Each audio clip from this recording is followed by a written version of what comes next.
இறை வார்த்தையில் இணைவோம், நம் ஆன்மீகத்தை பலப்படுத்துவோம். கிறிஸ்து இயேசுவில் எனக்கு பிரியமான அன்பு சகோதர சகோதரிகளே, ஆண்டின் பொது காலம் 4வது வாரம் சனிக்கிழமை. இன்று நம் ஆன்மீக சிந்தனையாக அன்னையாம் திரு அவை கொடுத்திருக்கின்ற நற்செய்தி வாசகம் மார்க் எழுதிய நற்செய்தி 6ஆம் அதிகாரம் இறைவார்த்தை 30 முதல் 34 முடிய.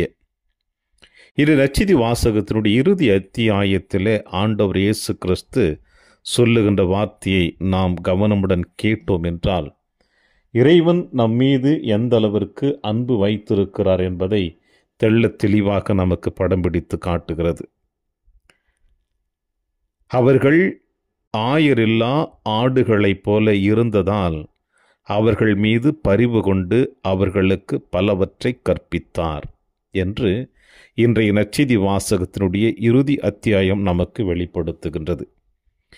ஆண்டவர் இயேசு கிறிஸ்து கற்பித்தவை, செய்த புதுமைகள் அனைத்தையும் பார்த்த மக்கள் இயேசு தம் சீடர்களை ஓய்வு எடுக்க தனியாக ஓர் இடத்திற்கு அனுப்பி வைத்ததும், அதன் பிறகு அவர்கள் படகேறி அடுத்த கரைக்கு வருகின்ற பொழுது அவர்களுக்கு முன்னதாக மக்கள் கூட்டம் அவர்களை வரவேற்றதையும் பார்க்கின்ற பொழுது உள்ளம் நெகிழ்ந்தவராக இயேசு சொன்ன வார்த்தை தான் இது.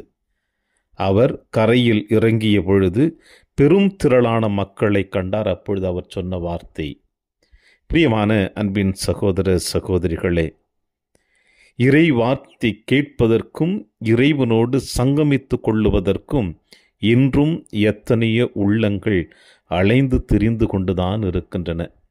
ஏனென்றால் இறைவனுடைய தூய பிரசன்னம் அவர்களுடைய வாழ்வில் கொடுக்கின்ற பலவிதமான மாற்றங்கள் ஒன்று மட்டும்தான் இன்று இயேசுவையும் தேடிக்கொண்டிருக்கின்ற உள்ளங்களாக இருக்கிறார்கள்.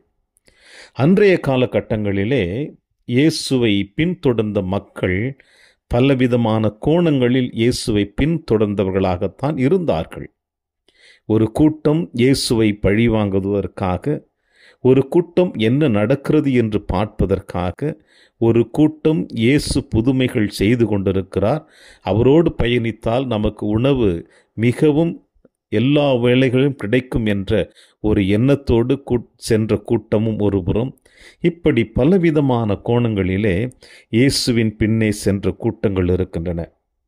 ஆனால் இன்றைய நற்செய்தி வாசகத்தின் வழியாக அன்னையாம் திரு அவை நம் அனைவரையும் சிந்திக்க கொடுக்கின்ற அழைப்பு என்னவென்றால், இப்படி தேடி வந்த மக்கள் ஒவ்வொருவரையும் பார்த்த நம் ஆண்டவர் இயேசு கிறிஸ்து அவர்கள் மீது பரிவு கொண்டு ஆயரில்லா ஆடுகளைப் போல இவர்கள் இருக்கிறார்களே என்று அவர்களுக்கு பலவற்றை கற்றுக் கொடுத்தார் என்று அன்னையாம் திரு அவை நற்செய்தி வாசகத்தின் வழியாக நமக்கு படம் பிடித்து காட்டுகின்ற பொழுது, இயேசுவை தேடிச் செல்லுகின்ற ஒவ்வொருவருக்கும் உண்மையோடு விசுவாசத்தோடு நம்பிக்கையோடு தேடிச் செல்லுகின்ற ஒவ்வொருவருக்கும் இயேசு நிச்சயமாக புதுமைகளை செய்வார் என்பதும், நம் தேவைகளை நிறைவேற்றுவார் என்பதும், நம் விண்ணப்பங்களை அவர் கவனமுடன் கேட்டு அதற்கு எல்லாவற்றையும் செய்து கொடுப்பார் என்பதையும் தான் இன்றைய நற்செய்தி வாசகம் நமக்கு படம் பிடித்து காட்டுகிறது.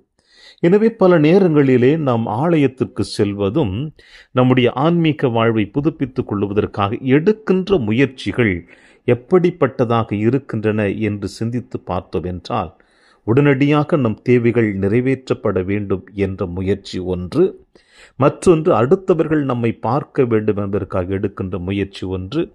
இப்படி பலவிதமான கோணங்களில்தான் நாமும் நம்முடைய ஆன்மீகத்தை தொடர்ந்து கொண்டே இருக்கின்றோம். ஆனால் இன்று ஆண்டவர் இயேசு கிறிஸ்து நமக்கு கொடுக்கின்ற செய்தி உண்மையோடு நம்பிக்கையோடு விசுவாசத்தோடு, நீங்கள் என்னை தேடினால் நான் உங்களுக்கு அபரிவிதமான அருளையும் ஆசிரையும் கொடுப்பேன் என்று இன்றைய நற்செய்தி வாசகத்தின் வழியாக நம் ஆண்டவர் இயேசு கிறிஸ்து நமக்கு தெள்ளத் தெளிவாக படம் பிடித்து காட்டுகிறார். அந்த வரிசையில் பார்க்கின்ற பொழுது இன்று அன்னையாம் திரு அவை புனித ஜெரோம் எமிலியானுடைய விழாவை கொண்டாடி மகிழ நமக்கு அழைப்பு கொடுக்கின்றது. இவர் இத்தாலியில் உள்ள வெனிஸ் நகரில் 1481 செல்வ செழிப்பான குடும்பத்தில் பிறந்து இளம் வயதில் எல்லா இளைஞர்களைப் போலவும் உலக போக்கிலான வாழ்க்கை வாழ்ந்து தன்னுடைய நேரத்தை கழித்திருக்கிறார்.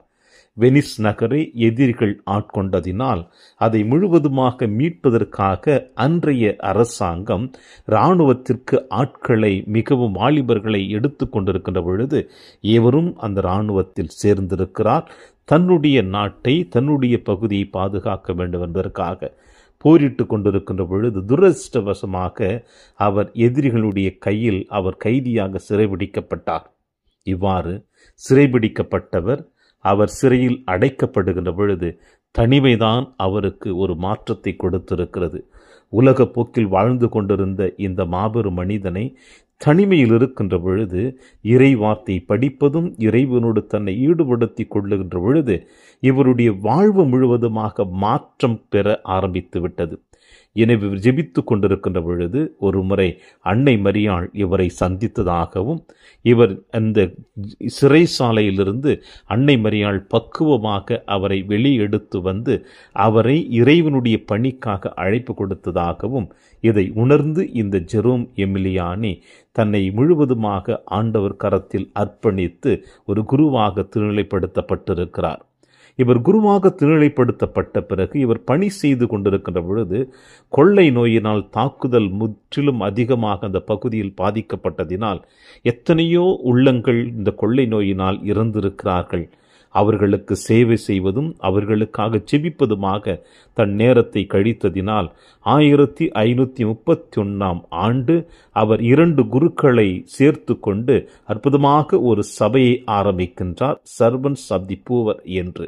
இப்படி சபையை நிரூபித்து அந்த சபையில் இருக்கின்ற குருக்களோடு இணைந்து இறையாட்சி பணிக்காகவும் நோயினால் பாதிக்கப்பட்டவர்களுக்காகவும் தன் வாழ்வையை முழுவதுமாக அர்ப்பணித்திருக்கிறார்.